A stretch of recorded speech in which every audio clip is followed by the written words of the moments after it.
All right.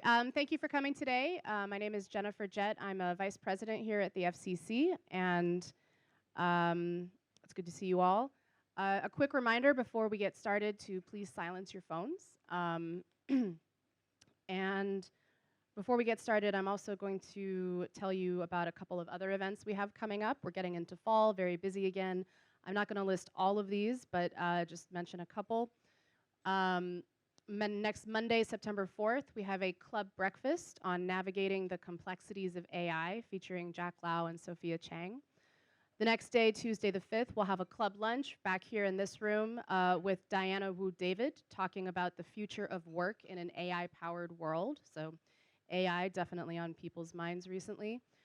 On Monday the 11th, we'll have another club lunch about the famous graffiti artist, the King of Kowloon, and we'll have a wall exhibition to go along with that as well for the month of September. And then on the 13th, we'll have another club lunch with Henry Litton talking about the discipline of law. So lots to look forward to in September.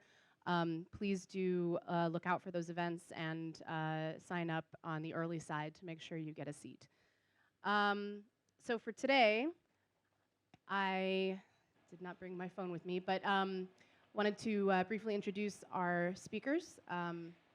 We have Dominic Lee from LegCo, who is also the head of China Recode. Yes. And then we have Ms. Zilai Shan, who is a community organizer and deputy director of the Society for Community Organization. And we have Mr. Andrew Lam, a member of LegCo and former executive director of the Urban Renewal Authority. And finally, Doreen Kong, also a member of LegCo, who has been a practicing Solicitor General for over 25 years. So the topic today is housing in Hong Kong. Can it be solved? It's a huge topic. I'll start off with a few questions, but I think we'll probably get our best questions from the audience, so please do start thinking about what you might like to ask. But just to start off, I'd like to ask each of you, again, housing is a huge topic, and what would you say is the biggest housing issue that Hong Kong faces, or what should the government's priority be? And we can just go down and start with Dominic. Sure. I think it's very difficult to pinpoint exactly like one housing problem that we have in Hong Kong. It's like, because everything just comes with the land supply. Just like in public housing, we have this scoring scheme where basically applicants will be scored based on their age, their family background, how many people are in their families, and so on and so forth, to determine how many scores they get, right? And the higher score they have, the earlier they can get on public housing. So over the years, many people debated, how do we score the system? Should we do this in favor of young people, or should we do it in favor of elderlies? But the problem is like that, right? Even if you adjust the scoring system, it's not actually going to help because you're only moving the distribution from one demographic to another demographic. So the real problem that we're facing right now is not a specific housing problem, but actually the whole land supply problem, which the government is working on. I think definitely we can see actually in Hong Kong there are over 220,000 people. They're living in cage homes, cubicle, so development, this kind of inadequate housing or inhuman housing.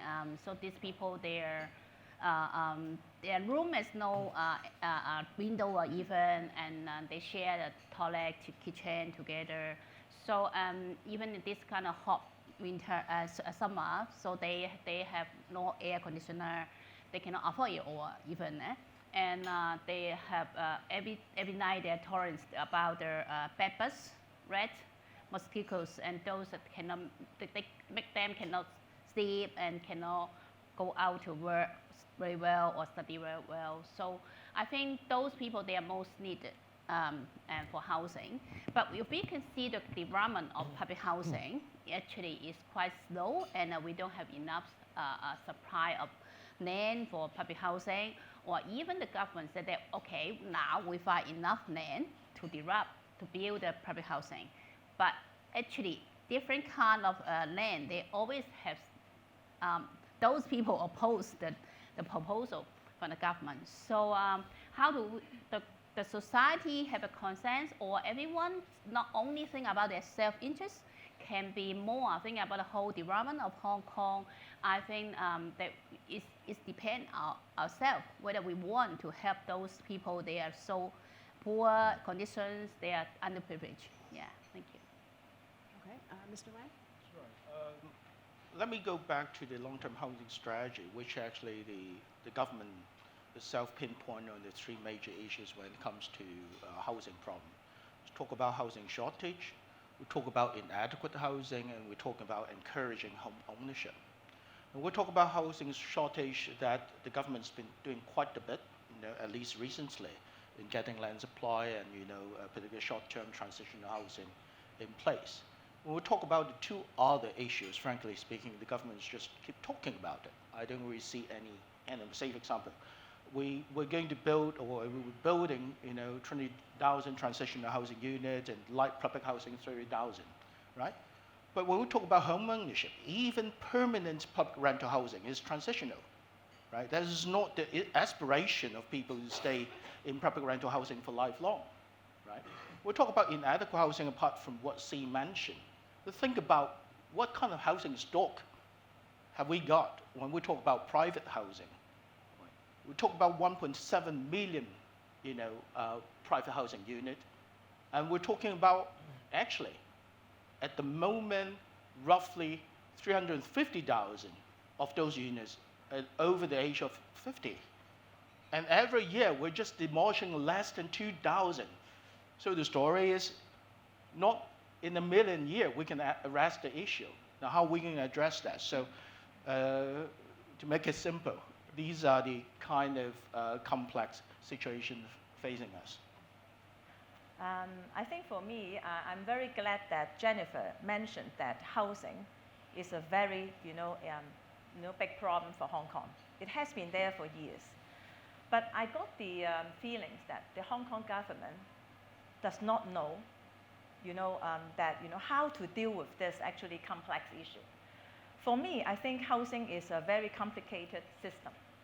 If we really want to solve the housing problems, all sorts of housing problems in Hong Kong, we need to have a very clear, very defined and integrated strategy to deal with all kinds of housing issues and also different needs from different segments of Hong Kong people. For me, I think that right now, or even over the years, what we have done actually are all these short-term measures.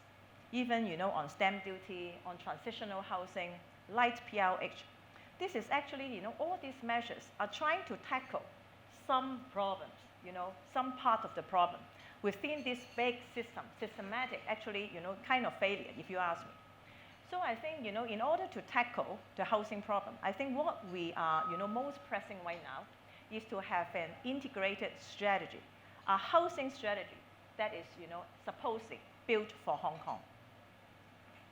That leads to my next question. There are a number of initiatives underway that are meant to address this problem, including the Lantau project, the Northern Metropolis, building housing at Kai Tak, and housing at the Fanling golf course. Of these, which do you think would be most effective in addressing the problem, and can Hong Kong's public finances handle all of these different initiatives? Can we support all of them? Maybe we start at the end and come back, and then we can sort of jump around. Honestly, I don't think, Northern Metropolis or even, killing a golf course can solve the housing problem, for Hong Kong. As I just mentioned, we do not have a strategy. And actually, with due respect for, to Andrew, I think that the long-term housing strategy that we made in 2014 is not a real strategy. It's just set out some targets, some numbers. For example, how many, public housing units shall we build? How many HOS units shall we build? This is not strategy. This is just, number targets, right? So I think, honestly, I don't think, if we see Northern Metropolis as a housing solution, we were bound to fail. This is not for housing. This is actually for the long-term economic growth for Hong Kong. It's not supposedly to deal with housing. Housing is part of it, of course. We will provide subsidized housing. We will provide public housing. But I think, this is not a housing solution. If we see it as a housing project, we will fail. How can we actually take out the project to sell to the investors who would like to invest, in Hong Kong housing market? Right. Now, in terms of number, of course, we need every possible piece of land available. Now, in reality, I must say that in the past 40 years, a professional experience told me very simply, when you try to acquire land through whatever means, it will take much longer time than expected. So I'm all for reclamation. That's the only place that the government could take full charge, right, on it. But that said, I totally agree with Doreen. The number is just numbers. What's the nature of our housing policy problem, right? What's our objectives? When we talk about encouraging home ownership, aspiration, that kind of things. Now, again, when it comes to number, over 1/3 of our private property stock is below 40 square meters. Is it where we would like to live and kind of give birth to our next generation? If not, then think about it. How are we going to build bigger and people still being able to afford it? Now, that's where we have to ride on the new land supply opportunity. Of course, there will be a very complicated formula if I have another hour to talk about it, but I think that's the direction. I think we will vote for all the suggestions. I think for housing policy, of course, we should have a target, we should have a strategy. And for example, we aim at to everyone can have affordable housing in Hong Kong, not only the grassroots, also the middle class or anything, everyone. Or even those living in public housing, their space is very small. So we should have this kind of, but practically we still should have how to develop it. And so I think these kind of items you mentioned, they are short-term, mid-term, and then the long-term development of the housing, land, this kind of things. And at the same time, actually, some of them, they are still uncertain. They need to study whether it can be developed or not. So I think the government, they can do it same time, the housing strategy, the target, and then they develop the land and they study the possibility of this land. Because actually only around 7% of our land developed for the residential. And then everyone is living so tiny and so crowded. And so I think the government we will agree the government to develop more land, and then everyone have affordable housing is very important for everyone. So you just mentioned like different projects or schemes that people put out recently, like Northern Metropolis, you talked about Lantau Tomorrow Vision, you talk about light public housing, so on and so forth. When we investigate like these different projects, we have to look at a few different factors.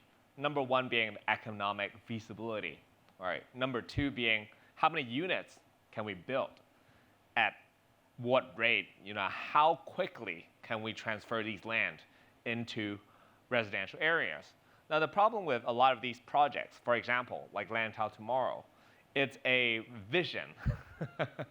It's a 20 years project. Most of us are not going to be around in 20 years. So, and also the economic feasibility is questionable. The projection that the government put out are based on the numbers where they consider that area the third CBD of Hong Kong. But to be honest, are you going to put your HSBC headquarters in that area? Probably not. And also, we got to look at, at the same time, can we do that all at the same time? I don't think we can do it at the same time because Hong Kong is facing a very steep labor shortage problem, right? So we're talking about even without these Metropolis, without all these schemes and projects, we are already facing a huge labor shortage problem. So how are we supposed to do all of them at the same time? So what I've been saying to people is that we need to find a way to find a project where we can develop quickly and with reasonable, less financial burden. And where is that? I would propose that we should relocate the Kwaichong terminal. First of all, the Kwaichong terminal has 380 hectares of land. That is at a prime area of Hong Kong, which is close to 3 MTR stations.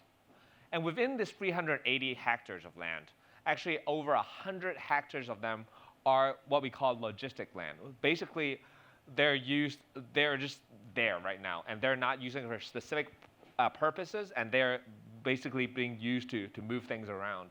So we could develop that 100 hectares of land. It would provide us with 100,000 units of residential housing, right?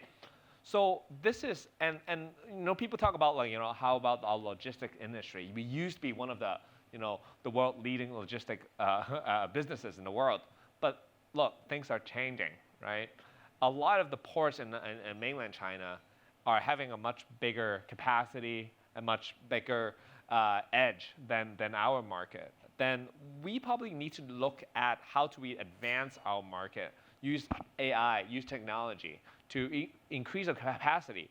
And maybe ports do not need to be in a prime area where we can develop for residential area. So yeah, we can look at developing different projects at the same time, but we have got to have priorities. I wanted to make sure we touch on this issue. This is a question for Ms. Zilai Shan, but anyone else is welcome to jump in as well. You've been at SoCo for a long time, and I was curious on the issue of cage homes and subdivided flats, how you've seen that change over time. Has it gotten better? Has it gotten worse?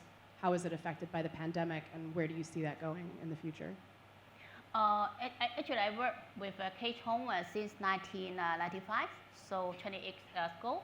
And when I first, actually, I think the number of cage homes, the best space is more than now. It's reduced because actually there's a law audience regulate in 1996 at that time. So actually, the many landlords they just actually they request the landlord to register, and they have the cage home, and then they have the regulation on that. So some landlords they just shut down, but actually they have more cage home illegally. They don't register, but the size of the cage home is more than before. Yeah, and besides, of course, there will be some regulation on the hygiene and then the corridor, but actually they don't regulate the size of the bed or how many households there. So there are not much improvement in the living space. Yeah, but of course they will make the cage home smaller than before, or the hygiene a little bit better than before. But if those they are illegal, they are not registered. Actually, they cannot monitor on that. And besides, actually, they reduce the cage home, but actually increasing the number of subdivided flats. Actually, subdivided flat, I think it's assist maybe in 2000, year 2000, from that time began. And for the subdivided flat, the outlook or the living space would be better than those cage home. But the problem is they will affect the structure of the building. Yeah, because they build so many toilets inside the rooms, and then they will affect those structure and the water dropping and this kind of things. Yeah. So I don't know whether I can say it's better than before or not really.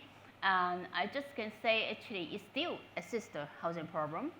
And then for the subdivided flat, the rent is more expensive than before. Yeah.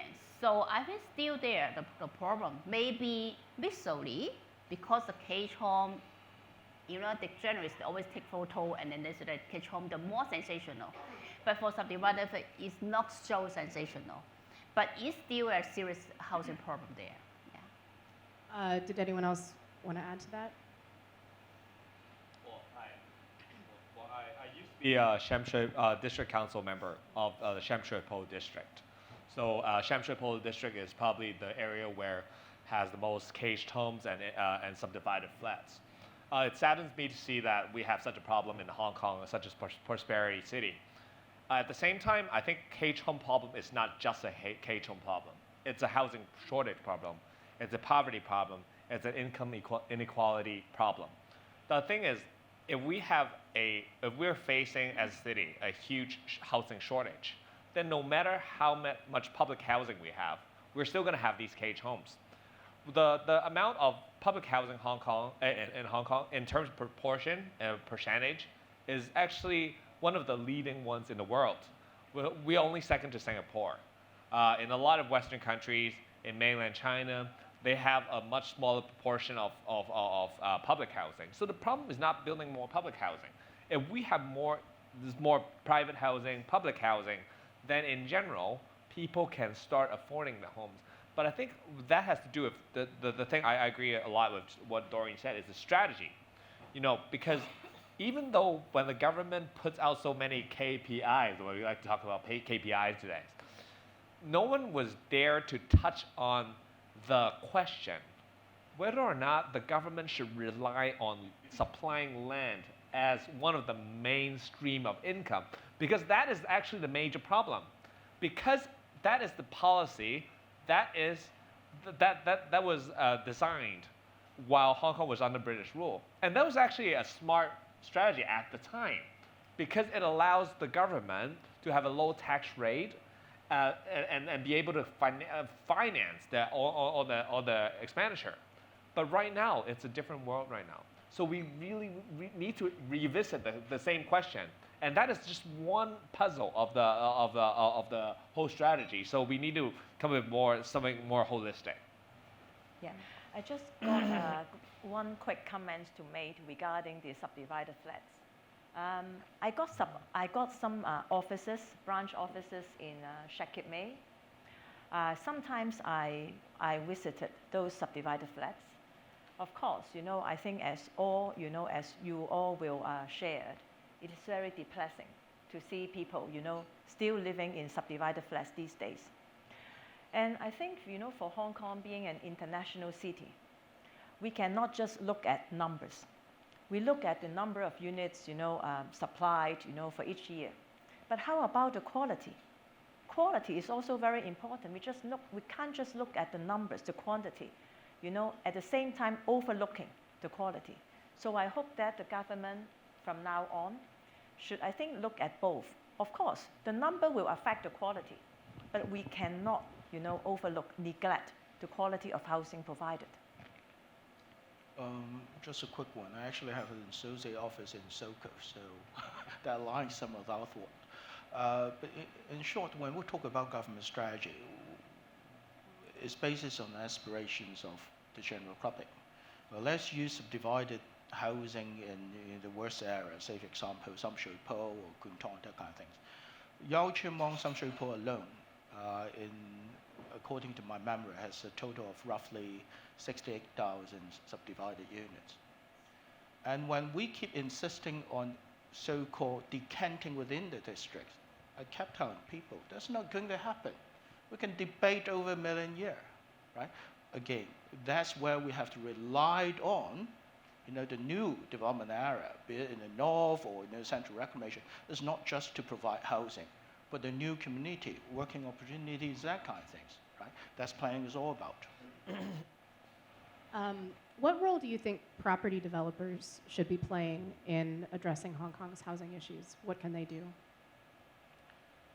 Well, think about it. Even crossing the border, the mainland Chinese government would still have to maintain that sector, right? We couldn't possibly say, okay, forget about it. It's all about government action. But in reality, we have to allow a reasonable margin for players to come in. When we say a reasonable margin, think about it. There could be a lot of innovative idea. We talk about urban regeneration, redevelopment, wherever we talk about it. I try to sell the so-called 20% plus idea. We talk about density and that kind of things. This is right, but think about it. What's capacity is about? If we have 1,000 units, but each and every unit has 20% more space, that means a room for a young generation, that kind of things. Now, that also means a profit margin, but it wouldn't create more infrastructural capacity or requirement in terms of transport, in terms of sewerage and that kind of things. when we try to kind of move people to the new district, the price difference between the old district and the new district would create new opportunities. And that's where the property sector comes in. And that's innovation comes in. I think for property developers, I think over the years, it's very unfortunate to see that property developers are being demonized, you know. They are being criticized, you know, as creators of high land price. But when we think about it, you know, who created the high land price, right? It's the government. So, if, you know, as a Hong Kong citizen, if you ask me, over the past so many years, you know, at least for the past 50 years, the property developers in Hong Kong, they created a lot of achievements in Hong Kong. For example, all these new towns. Who built it, right? They built it with, you know, with the government together. So I think we cannot just say that, you know, oh, they are now, you know, like a scapegoat, right? They should be penalized because they are the one to make the flats in Hong Kong so expensive. I don't think, you know, this is the correct answer. All right, I'm just going to ask one more question, and then we'll open it up to the audience. This is a LegCo question. There have been a lot of changes in the Legislative Council in the last few years, and one thing that Hong Kong officials have said is that now that there is effectively no formal opposition in LegCo, they can finally move forward on addressing some of these issues that may have been held up in the past. And of course, Chief Executive John Lee has talked about his results-oriented approach to government as part of that. How likely do you think it is that the government will be able to achieve meaningful results now that the path may have been cleared? And what does it need to do to really make sure that to achieve meaningful results? Well, all right. First of all, I disagree with the fact that we don't have meaningful opposition, because every single one of us are opposition at some point in regards to certain issues. You should read Doreen's Facebook. I'm just kidding. Well, the reality is the government have different policies, right? And we do have some observations about, you know, since the revamping of our electoral system, you know, has the government been changing in their mindset and stuff like that. And perhaps that maybe there are some minor modification or adjustment but it's yet for us to observe. Is that actually going to lead to better governance? Because for me, the purpose of having any kind of system, electoral system, you know, parliamentary system, is to have a good result. The end would justify its means. And from now, we're seeing that there are several numbers that we can see. The number of legislation that get being passed in this legislative council has increased dramatically. We don't spend as much time filibustering and engaging in political debates. We do have meaningful debates. We do have, when the bills come to Bills Committee, there are legislators like Andrew, Doreen, and myself. We would look at the bill, scrutinize it, and make careful comments and ask the government to revise it. And actually, the government do revise it if what we said makes sense, right? So it's an interactive process between legislation and administration. So I think I'm optimistic about how it's heading towards. We have a lot of work to do, but as long as we keep our hopes up, I think we'll do just fine. For me, I think in the government, I think right now, of course, we have fewer oppositions, right? If you ask me, what is important for the government is first, an open heart. Criticism and comments, if you ask me, in all advanced society, is necessary and essential for good policies. So I think I hope that the government can listen to more, not just to legislators, but listen, from all parts of society, so that we can make better policies, and will be more on the ground. Now we are a little bit, a lot of the citizens saying that we are a little bit off the ground, right? So that is one thing. The second thing is, I think with the new system, I hope that the government can do more policy deliberation and also public engagement. For me, right now, for a lot of very important projects like Lofton Metropolis or even the light PRH, right? It seems that we did not have a very extensive public engagement. I think on this part, it can, we can improve.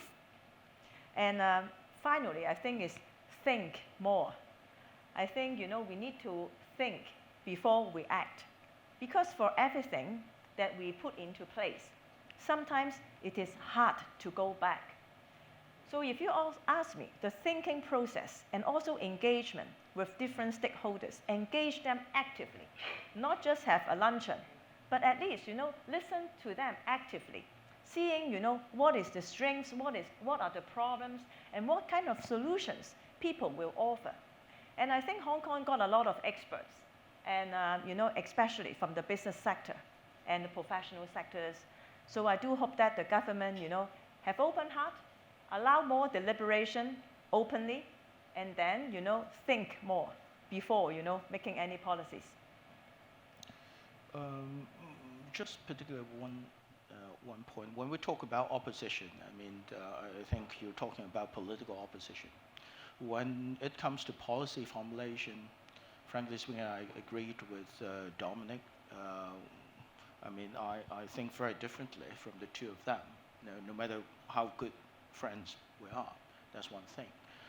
But whatever system that we're talking about, at the end of the day, we need a smart government and smart people to make smart decisions. Now, I will in general agree with Dorian, but may I cite an example which I was also party to that decision. Proper engagement in West Kowloon Cultural District. Design competition, 3 years, proper engagement, what kind of decisions? We ask people whether we should put all the roads down beneath, the open space. Yes, of course. How much it costs? Nobody knows. Now we're paying for it. That's the quality of the engagement itself. It's not just simply a decision-making process to please everyone. Dominic talked about Bill's committee. Say for example, one Bill's committee, I and Dorian sat, and we have at least 8 meetings, including 2 so-called proper engagement sessions. That's the 2022 bills, the development bills committee. We spent about at least 30 hours on it, and we amended over 100-something, clauses, that kind of things. That's real work. But if we try to rewind the clock and take it back to 4 or 5 years ago, no matter how heated, how brilliant the discussions, it's not going to happen. Then we're not going to address any of the housing problem at all in the past. And that's reality, let's face it, right? So here we are. It's not a perfect world. We're not perfect people. But we're trying our best. At least we have the opportunity to get things done rightly. Thank you very much. I think we'll open it up to questions from the audience. And yes, let's start over here.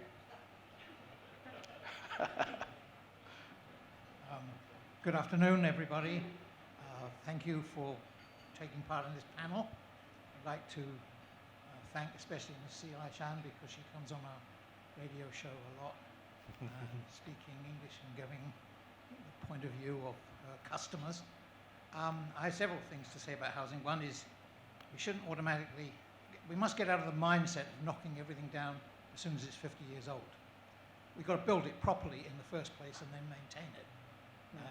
Windsor Castle is hundreds of years old, right? No one is talking about knocking it down. The Great Hall of the People was built in 57. We should have knocked it down already. We haven't because it was built properly in the first place.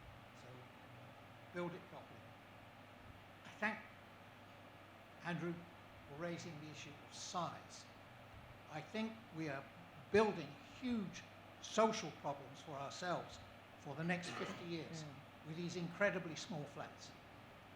Number one, people won't have children. It's that simple. I speak as a father of 4 children. I have a large flat that I bought a long time ago.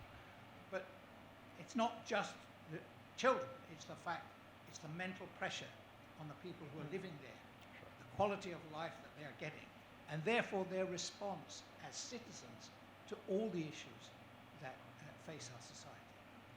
And finally, yes, Doreen, we need a strategy. I don't think we'll ever have a sensible housing strategy until we've had a fundamental reform of government finances, because that affects whether we can have Cao Yi Chao, which is nonsense, whether we can have Northern Metropolis, which is probably right, but we need to take into account what it's about as well. Cao Yi Chao can never pay for itself. This nonsense about we're going to sell bonds. Bonds are not income. Bonds are loans from the future, and they've got to be repaid with interest. And you put 70% of the housing on Cao Yi Chao is public rental housing. How the hell are you going to get the money back? This is complete firewire. So until there is that fundamental reform of government budgeting, finances, I'm not sure it's possible to have any housing solution. Thank you all for coming. Would anyone like to respond? I would. Well, we could easily get into a debate around the room here, but let me just give our speakers a chance to respond if they'd like, and then we can move on to. They can speak. Sorry. Let them speak. Yeah. Yes. Go ahead. Thank you very much, everybody. Jessica Park, retired FCC member. Government communication with the people, great. Wouldn't it be nice if we had town hall meetings where you hire out the city hall and the lands tribunal, whatever the heck it's called, invites the public for 2 hours every few months to come and talk in a great way, Doreen suggested. I think that would be very good. The cage people, we honkies beat ourselves up too much about the cage people. Think about the homeless sleeping on the streets in San Francisco and Birmingham and London and Paris and Frankfurt and everything else. So we can see their cage people, but we don't see ours. But at least we don't have people on the street. Of course, we should be doing more for cage people. The other thing about, Doreen, you used a lovely phrase about killing a golf club. It's killing the first golf club that was made in China, all of China, and what a shame. Okay, oldest golf club in Asia. And so that's a pity. I want to talk about Santin, the Northern Metropolis. Why can't we move Santin, the Northern Metropolis, and put it between the Science Park and Tolo Channel, and combine the Science Park and fill in that land? Talk about reclamation. Sorry, forgot your name. Dominic. Yeah, all the way up to the industrial park. We can have, and then we don't have to buy the land that we're having to buy in Santin. We can just develop that land. We can have canals. We can have rivers. We can have coastal walkways, and we combine the industrial land with the science park. Put in housing. Insist that we have housing of a minimum size. And there's endless land there, and there's reclamation. And so why can we not do that? I'm not trying to make too many statements, but asking a few questions. Thank you very much. I want to answer your question first. First of all, your first question about town hall meetings, right? I used to be a district council member. I'm now a LegCo member. And also, in Hong Kong LegCo, we have 3 different categories of LegCo members. We have geographic constituency, we have functional constituency, and we have election committee. So I actually belong to the geographic constituency. So over the years, we have had a lot of, we don't call it town hall meetings here. We call it residence meeting, which is pretty much of the same nature. The thing about like having regular town hall meetings, I think the idea is good, but we'll soon find ourselves in a problem of no attendance. Because for the most of the part, unless something comes up, nobody cares, right? So you know how in in private properties in Hong Kong, they have AGMs of the committee, and most of the time, they cannot find enough people to make the quorum. Until when? Until, oh yeah, we decide we gotta have some reconstruction and everybody needs to pay $200,000. Then everybody came out. So I think having a town hall meeting, the idea is good, but I think we have to be concerned about whether or not there are issues that interest people. Okay, so that's the first question. The second, the last question you have actually falls right into my constituency. Yeah, because you talked about the area right outside. My constituency is called New Territory Northeast, which is basically Sha Tin, excluding Ma On Shan, and Tai Po. So the area that you talked about is right in that area, okay? I think what you talked about is interesting. I don't think it was being covered by the consultation that was being conducted by Wong. Well, it was, right? Okay. So I think we can look at what I see as an elected official at that area is some of the transportation problem, okay, and overdance because we're talking about a lot of population already. Sha Tin is already the largest district council in Hong Kong, all right? So if we have large-scale development in that area, we're potentially making a lot of people live in an area that is quite small, right, okay?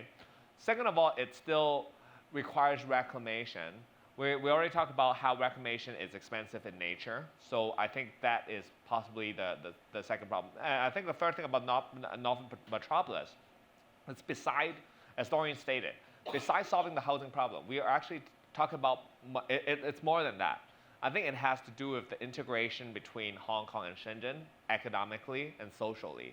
So I think that is kind of why the government prefers having our next big development close to the border. So that's my view. Thank you for all the questions and comments. I think I'm very happy to hear about finances. Finances, without money, everything actually is impossible. I think the government have to spend quite some time to review the financial situation, for example, of course, of the government, building all this big projects, and also the URA, and also the housing authority. When we have such, kind of big aims, ahead, do we have enough finances? I think in the past, we seldom touch on this. So I think this is very important. Without money, of course, this will affect our strategy. Number two is about town hall meeting. I think, of course, all sorts of public engagement is important. Chinese, usually, we seldom speak up, especially in the public. But I think this is about the culture. If we have, if our people, we all love Hong Kong. If we speak up because we love Hong Kong and we want to tender our ideas, and if the government come out and appears to welcome all these ideas, and if for some good ideas, they really add a point, those good ideas, I hope the culture of speaking up, making suggestions, no matter good or not, to the government, I think will become part of the culture for Hong Kong, and I think this is important. And regarding the, another question regarding the Science Park and the Northern Metropolis, right now we have a committee on the Northern Metropolis. I do hope that the committee members in the Northern Metropolis and also even our electrical members will pay more attention on the division of labor, between the two. And also, for example, the present utilization rate of Science Park. So I think this is important when we plan for the Northern Metropolis, which is a very big development, a project for Hong Kong. Maybe I'll just write on Mike's earlier point about finance. Now, all I can say is history, which you were still with the government at that time. Before the handover, we would talk about the Rose Garden. I still remember that we've got just roughly slightly less than 80 billion in our piggy bank. And the first estimate is about 220, and we're down to 150 at the end of the day. Now, out of the 10 airport core projects, I don't really know how many of those are actually income earning in a way. We've gone through that, right? That's one point. So yes and no on your point. Total Harbour, just some fact sharing. You know there's a Long May beach, a very short, actually I think it's less than 170 meters long beach in that section. It took us at least 8 years to go through the local debates and the JR and that kind of things. And one thing I know for certain is that the so-called marine biodiversity in the Total Harbour is actually much richer than in Central Water, right? And there are a huge lot of infrastructure that we don't see because I did the planning for Science Park and many places else. There's a lot of marine kind of constructions under there. So I mean, on the face of it, yes, it looks like shallow water is easy, to build on. But in reality, again, this taking into consideration the socio-political reality is not as easy as the other part, Since it came up, I just wanted to ask Ms. Yi very quickly about homelessness, because while the numbers are relatively small compared to other cities, I believe they did go up during the pandemic. Can you tell us anything about that? Yes, the number of homeless increased during the pandemic because some of them, they lost their job, or some of them originally they live in mainland, and then because they need to work in Hong Kong, because the cost at the coast of the border, so they need to choose to immediately rent a bed space or something, or just sleep on the street so they can go on work in Hong Kong. Yeah, this kind of thing. And of course, even not pandemic, there are still some homeless because of economic problems or the low wage. And many of them, they just sleep on street to save their money. Otherwise, they need to pay the high rent. So this is another problem because of salary, the economic problem, not only the pandemic problems. Yeah. Well, when I was a district council member at Sham Shui Po, we often visit this place called Yam Zhao Gai Kiu Dai. So basically, it's like a lot of homeless people lives there. Besides being an economic problem, it has a lot to do with mental illness problem as well and drug abuse problem as well. So I think recently we've seen a lot of people committing suicide in Hong Kong. I think after the pandemic, we have a huge mental illness problem. And the government needs to engage a lot of the NGOs, I think, to do more work on just kind of get Hong Kong people back on track. All right, we'll take one last question over here, please. Yeah. Tony Watson, Far East Investment Management. Tony Watson, Far East Investment Management. How big a piece of the solution is moving people on who currently reside in public housing who do not need it? I was raised in public housing in Canada, and the parking lot was empty because nobody could afford a car.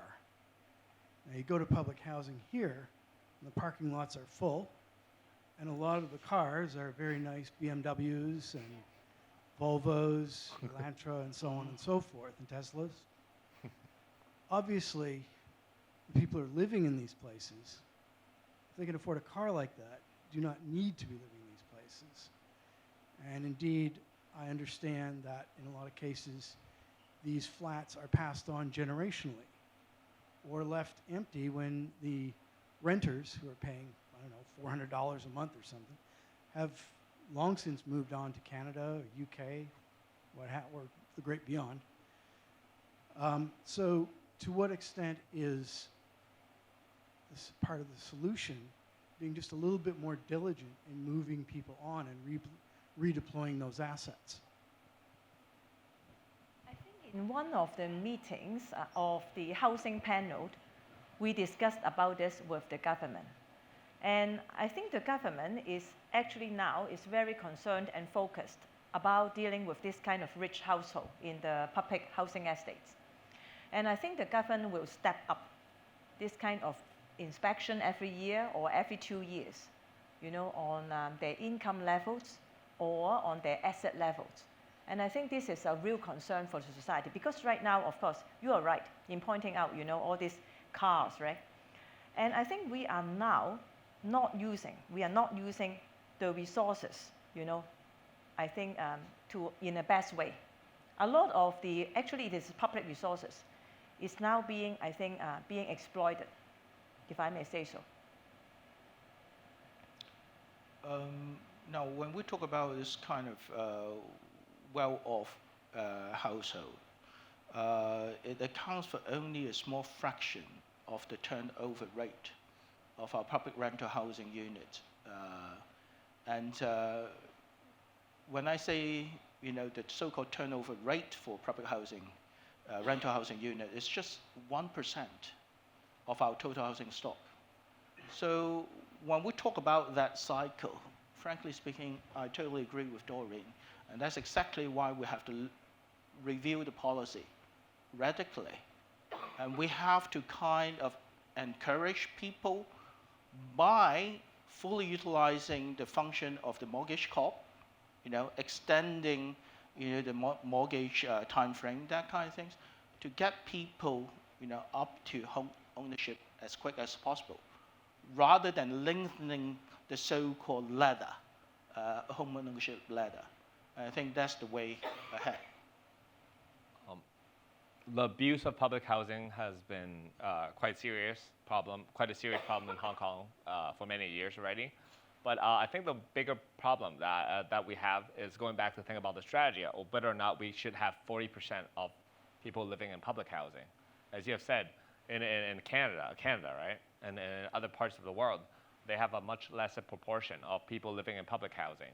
The thing about public housing is that the government or the authorities are under a lot of political pressure not to kick people out of these houses. We do have some a scoring scheme where if they violated certain rules within the estate, they get some marks deducted. They also have a review of the income level, at which there are a lot of different strategies to hide your asset, right? They know about it. A lot of people know about it, all right? So, but the government, overall speaking, if you're the person in place, if you're the civil servant who is responsible for kicking people out, and you're getting paid irrespective of what you do, and you're not going to get fired, are you going to go through the trouble of kicking these people out and having these elderlies screaming, crying right in front of your office? That is not going to be the same if we allocate our land resources to the private market, right? So I think the bigger question is whether or not we want our housing market to compose of 40% public housing. I think it's increasing people that are applying for public housing is something related to their the property market is too high. Because I think in 2006 year, the number of people applying for public housing is around 100,000 households. But after 10 years, there is increased double. And that's why it's because at that period, the price of the property increased a lot. And then people, they think they're impossible to buy a housing in private market. So many people, they just go to apply for the public housing. And actually, now our public housing is allowed for a family. For example, they have an elderly, and then they have the parents and the core family. They can separate to apply in order to fulfill the income limit, something like that. So they will have to do this kind of thing. Or those adults, they can separate to apply. So in order to get so I think it's one way, of course, those rich households, we should have a policy to kick them out. But at the same time, we need to have those private market. If their price is reasonable more, I think more people actually, they like to live in public housing rather than private housing rather than public housing actually, because the quality of the private housing they think is better. Or even some of people, even now they're in subdivided flat, actually they don't really want to apply for public housing because they think it's the laboring, the same as CSSA. So I think the government, they should do something in the private market to lower the price. And so people, they will think, And actually, in some period, actually, we stopped to even to build a home ownership scheme. It's a cheaper one. Yeah. And now, because the price too high, even we provide a home ownership because it's they connect with the market price. So they still think it's too expensive for that. So actually, some of them, they want to live in private, but still cannot afford. Yeah. Well, this has been really interesting. Thank you all so much for joining us here today, and thank you all for coming. And we have some parting gifts for you, and we hope to see you back at the club very soon. Thank you so much. Thank you. Thank you. Thank you.